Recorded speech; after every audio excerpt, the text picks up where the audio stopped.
Hello everyone, and welcome to another horrific review. We're continuing our look into the Hammer horror series with Frankenstein Must Be Destroyed, directed by Terence Fisher.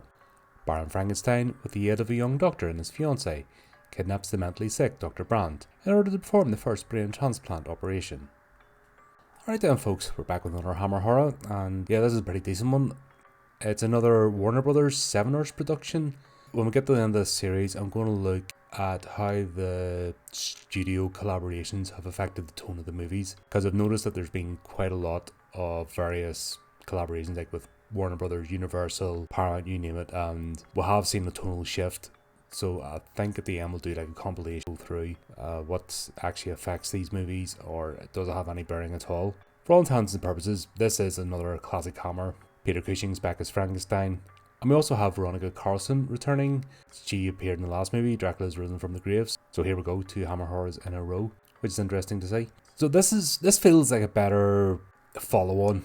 One of my complaints about the Frankenstein series is the continuity. We had a good continuity from the first to the second, then it got a bit disjointed. This definitely feels like a better continuation from the story Frankenstein created woman. He's moved on from animating lifeless flesh and putting together bodies. He's into brain transference, and that's the theme of this one again, which obviously we sort of see it from the sequel onwards. That's work is moving forward, so we're not getting a repetition of the same experiments. And in this case, he's going about his business. He's effectively a serial killer at this point. We see someone going to check out an abandoned building. Somebody's carrying out a burglary. They're whistling and all. There's a bit of a strange comedic element at the beginning of this. I don't get it. It doesn't fit with the theme. They threw that in, and we also realise that Frankenstein is effectively harvesting body parts again. He's carrying on with the same experiments, so it's a bit odd.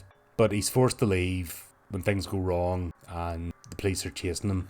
You'd think at this point he'd have learned to be a bit more discreet, but I think that's the God complex. I think they're still playing into the original Frankenstein God complex that he has, that he really does believe that he's untouchable and he can't be stopped. Peter Cushing does put this across very well, and we see him going back to the original charming Baron when he first goes to the boarding house after basically having to run from his lair. So he meets Anna, the owner of the boarding house.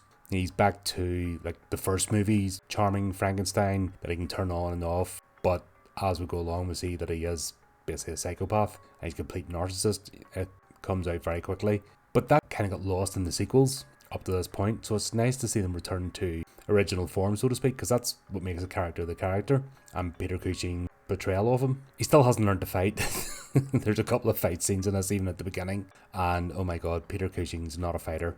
He has to be the most sharply dressed person in film. I don't know, he just, the way he wears the period costume or what, it just fits him, and he always looks sharp. That's one thing he has above Christopher Lee. Christopher Lee has sort of a gangly, awkward look about him, but Peter Cushing, when he's in costume, he's just pristine, and he actually makes me a little envious. Wish I could pull that off. Like, I've never seen another actor put off the costumes the way he did. So a bit of an interesting one here. This is a bit of a murder mystery on the trail of Frankenstein while Frankenstein is trying to finish off his work, and it turns out he's been collaborating with another doctor called Dr. Brandt, who's now in an insane asylum. This is all about Frankenstein and Brandt being ostracized and being too radical and too experimental. It's back to the burning torches and pitchforks.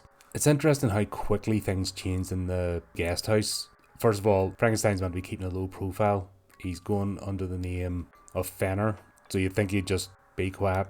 There's a few of the guests are sitting talking, and they don't have volume control, they're talking at full volume. I think they're stage actors. You can always tell when there's stage actors in a film because they project as if they're on a stage and forget that there's microphones and ways to record sound. You can just spot it straight away now. And we're getting to that point where, for example, Peter Cushing is a film actor. He understands film and he understands how to present himself in film, but you can see the stage actors don't. It's a new thing to them.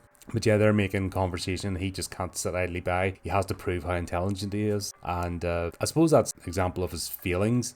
He is not portrayed as a sympathetic character in what shape or whatever. There's no attempt to justify what he does. It's purely his own arrogance and God complex, which is the original Frankenstein story. So one thing I do appreciate is that they do carry that on. It turns out to get his first lab, he's basically had to resolve the robbery. He's robbing warehouses that contain medical equipment, and of course from the murder the police have now started searching because they've found his first lab. Very careless, and I don't know whether it's a plot device or once again a betrayal of Frankenstein, that his arrogance, his God complex, that he just doesn't believe he has to be careful. But they're starting to track down where he's been and what he's stolen. That's part of the chase. Meanwhile, Frankenstein overhears that Anna's mother's in hospital. Carl has been stealing drugs from the ward and they're selling them on. And of course then Frankenstein's in a position that he can blackmail them both, gets everybody turfed out of the guest house and sets it up as his own personal fiefdom. And that's just typical of Frankenstein, especially Cushing's portrayal of him. So like I said, we're right back to basics. If you watch the very first one all over again, you see this behaviour, and it's, like I said, it kind of got lost in the sequels, but we're now back, and I do enjoy it because, like I said, Frankenstein is the monster. Dr. Victor Frankenstein is the monster, not his creations. His creations are victims, and it's good to see this. Another character that brought in this, because obviously Dr. Brand's in the asylum. He's being sedated heavily because of his violent outbursts. He's been driven insane, and we find out it's because of the persecution and basically being ostracised.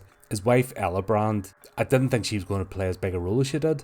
I also realised in the role she was kind of underused as well, so it just seemed a bit of a shame. She could have been really pivotal to this. This is an hour 48 minutes, like it's nearly 2 hours long, and there's a lot of busy work in the middle, and then it feels like a rush to get to the end. And I don't know if this is, inexperienced, but Terence Fisher is a good director. We've seen what he's put forward in the past, and we've seen really good tight writing with this, but I don't know, I felt like they were kind of lost right about halfway through this movie. They were just sort of meandering on a bit, and then they had the rush at the end. But Mrs. Brand's, Ella Brand's character, she obviously recognises Frankenstein. She tracks him down because Brand is basically on his way out. He's got problems. They kind of glossed over that bit, but Frankenstein was going to break him out of the asylum. I missed the bit where it happened. It's sort of, he had a heart attack or something. It was strange. Yeah, that's what it was. He had a heart attack, and he was basically on his last legs, and that's where the idea of transferring his body into the professors came about.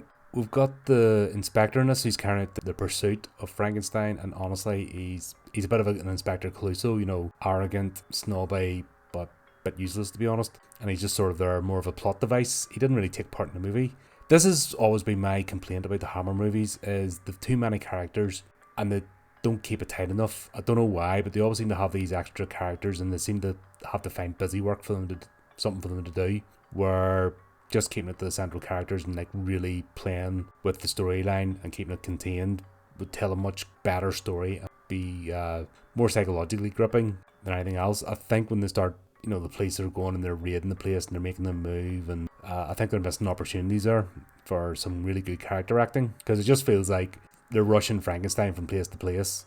He gets Brand, he has to transfer into the professor's body, then when Ella finds out who they are, they'll have to go on the run again, then they end up back where he started, where his original lab was, and then Brand escapes, basically comes to, he goes back to his own home, and then decides to burn it down. And that's all happens in the space of 20 minutes. Like I said, it just feels rushed towards the end. And I think if they had to remove the police, the inspector, and their pursuit, and I think if they had to remove the killing at the start, and I'm having to move the lab in the first place, and just had him setting up quietly, this would have been a much tighter, and just watch the horror unfold as they realise what they're getting into. So they could have had him watching Dr. Holst at the start and seeing that he was stealing things, and maybe watched him selling it on or something. A couple of scenes like that would have been cheaper, I think, than having a whole lab getting set up and him throwing the body at the beginning, and then just having him basically move into the guest house and then gradually take it over. That would have saved a lot of busy work and location shoots and probably a lot of money, but would have led to a tighter story.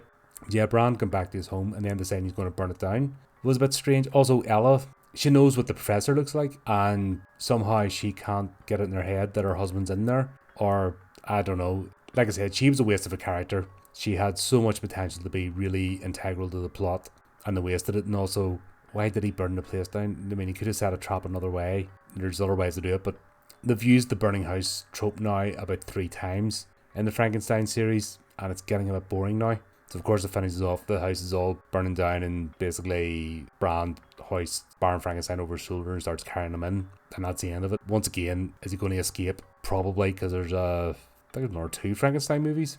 the horror of Frankenstein is something else. I think there's 1 or 2 Frankenstein movies left in the Hammer series, so using that trope again just seemed like a bit of a waste, especially when they showed after last time Frankenstein created a woman that it's easy to finish it off without going through the same tropes and leaving Frankenstein alive and basically at large. But despite my criticisms, it's a really good movie. It's a really good Hammer movie, and it's got the theme and it's got the look, and of course Peter Cushing as always nails it as Baron Frankenstein. The acting here is quite decent. There's nobody slacks off. My only complaint is the writing. I think the writing needed tightened up, and just not as many characters. Remove the police completely. They didn't really serve any purpose in this, and just have the main storyline. There you go, there's another one. Let me know what you think in the comments, and until next time, keep up to date with the channel, do the type of things, and remember to keep it creepy, keep it horrific.